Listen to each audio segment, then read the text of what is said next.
Good afternoon, everybody. It's great to see you. Because we've been sitting for just a little bit, I'm going to do a short brain break with you. I'm Desiree Friedmann. I almost called myself by my maiden name. Edit this out. I used to be Desiree Hamburger, so now I'm like, and it's been a while. I've been married for a while. It's inexcusable. All right, let me start again. Hi, welcome. I'm Desiree Friedmann, and I teach a history social science class here, integrating visual and performing arts. And I am the performing arts director at my school, as well as the summer program academy director. I play various roles at my school, and I also consult around Los Angeles for arts education. So this is my technology road trip with my license plate there. When my students look at me, they expect me to know a lot about technology. In fact, they get very upset when I don't know what they're talking about. For the longest time, I didn't know what an MP3 was, what Spotify was, Facebook even, and my students were horrified, especially because they thought, gosh, you look like you're 15, get with it. Okay, so I was clearly very nervous about this experience, but very excited. But before I take you on my road trip, I do want to wake up our brains with a little brain break. So if you would please all take your right hand, put it on your nose, don't squish, don't make it awkward, but yeah. And then take your left hand and put it on your right ear. Okay, good. This is an excellent job. You are now going to switch. You're going to have your left hand on your nose and your right hand on your left ear. And you're going to switch again. And switch again. And now look at a friendly neighbor near you and see who can go faster to wake up your brain. Just enjoy yourself. My students usually. Okay. There you go. See, it's a fun party trick. So I just want to wake up your brains, have you with me on my road trip. So before the road trip, I don't want to say this is how I taught, but my face-to-face sessions are engaging and exciting. My students come in, I'll take on a role, and we'll have a blast participating in various dramatic activities. But in terms of technology, this is really how I felt, quite primitive, not knowing what to do. So I'm looking at my past as I move on, and I'm realizing I'm afraid of technology. I was afraid of the people I might meet in this course, although you've all turned out to be very kind and friendly and lovely. But I thought I might be meeting technological wizards and human robots, and I thought, what if I knew some program and then discovered I really had no clue what it was all about anyway? And of course, I'm reminded of 2001. How? Oh, yes. I'm going to find that rather difficult. How I would argue with you anymore. Oh. Open the doors. Dave, this conversation can serve no purpose anymore. Okay, well, I guess it's stopping. Anyway, I was that nervous about technology that it would take over. But I was open to the idea. As soon as I met everybody and I saw the syllabus, I was ready to learn and engage and grow and develop, not only for myself, but for the sanity of my students and their experiences with me. So really ready once I read the syllabus. And there I am, venturing into my laptop. Do or do not, there is no try, as Yoda said. And off I was. The amazing things I learned on my trip. First of all, I was really inspired by being clear and modeling the importance of technology in your syllabus, in the forums, in class discussions, and modeling how to use various technology in the face-to-face sessions and not just relying on online sessions to try to do that. So that really inspired me.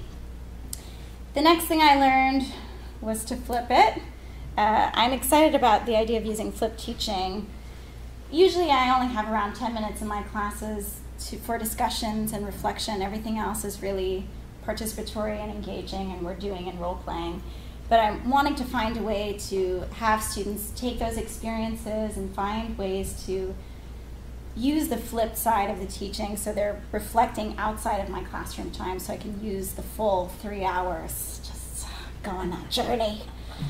The next thing I learned was to really use PowerPoint. I've always avoided it, probably because my principal loves it so much, and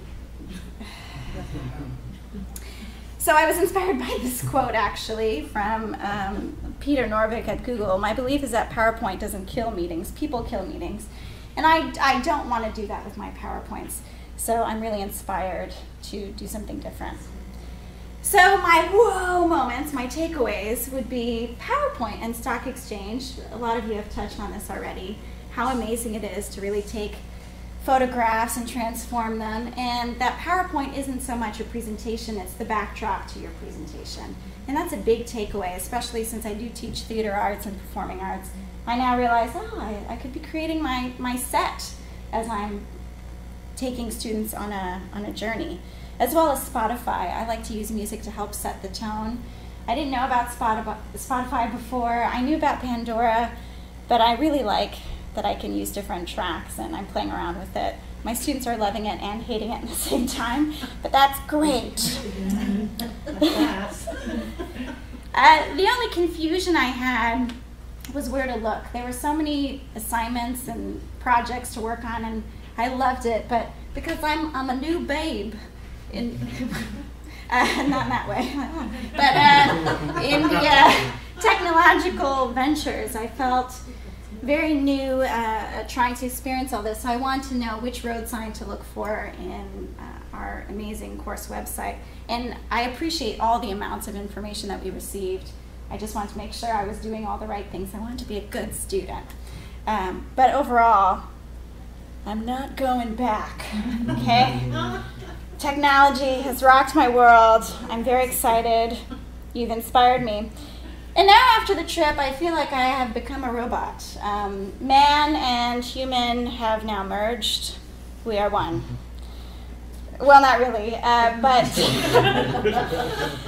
but all the technological tools that I've encountered along the way have inspired me to learn more and really take it on. So the journey continues now. Instead of whizzing through my road trip adventure by car and seeing things pass by that I want to explore, now I get to really relax, take my time, and stroll through and experience all the different forms of technology and continue to learn and grow. And I'm so excited about that. And I hope, even though this class is over in a sense, I don't want it to be. I hope it's the beginning of a beautiful friendship. I wanted to show you a video that inspired me. I'm not sure if you've seen this. It's called Radical Openness. Have you seen it? We were supposed to include something interactive, so it's sort of, but okay. So I'm actually going to play it from here. You know, I love this idea of radical openness, the free exchange of information, the free flow of ideas, creating spaces in which ideas can have sex, as Matt Ridley talks about. And this is huge because it turns out that ideas are just as real as the neurons they inhabit, as James Gleick tells us. You know, a new kingdom rises above the biosphere. The denizens of this kingdom are ideas, because ideas have retained some of the properties of organisms, it turns out. They leap from brain to brain. They compete for the limited resources of our attention. They have infectivity. They have spreading power. They are what Richard Dawkins calls the new replicators, born from the primordial soup of human culture. Their vector of transmission is language and electronic communications. And though ideas are not made of nucleic acid, they have achieved more evolutionary change, and at a rate that leaves the old gene panting far behind. You know, Ray Kurzweil says our ability to create virtual models in our heads, combined with our modest-looking thumbs, was sufficient to usher in the secondary force of evolution called technology. And it will continue until the entire universe is at our fingertips. This is unbelievable stuff. It speaks to the telescopic nature of evolutionary change. More change in the last 100 years than in the last billion years. Terence McKenna actually wrote that from the moment that human beings invented language, biological evolution essentially ceased, and evolution became a cultural epigenetic phenomenon. Now, we take in matter of low organization, we put it through our mental filters, and we extrude it in the form of space shuttles and iPhones. You know, the imaginary foundation tells us that what imagination does is it allows us to conceive of delightful future possibilities, pick the most amazing one, and pull the present forward to meet it. You know, imagine how impoverished this world would have been if we hadn't invented the technology of the oil painting in time for Van Gogh, or the technology of the musical instrument in time for Beethoven and Mozart to unfurl through it, you know, with the revolutions in biotechnology, nanotechnology, the free exchange of information is allowing us to conceive of radical new things. Freeman Dyson says, in the future, new generation of artists will be writing genomes with the fluency that Blake and Byron wrote verses. What is great in man, said Nietzsche, is that he is a bridge and not an end. You know, we're on a trajectory smack in the middle between the born and the made, wrote Kevin Kelly. And so radical openness, it's huge. It's a universe of possibility. It's gray infused by color. It's the invisible revealed. It's the mundane blown away by awe. We need to cultivate radical openness as a way of participating and accelerating evolution. I just think it's a really cool video with amazing images. And it's how I felt about technology in this course. So thank you. I don't.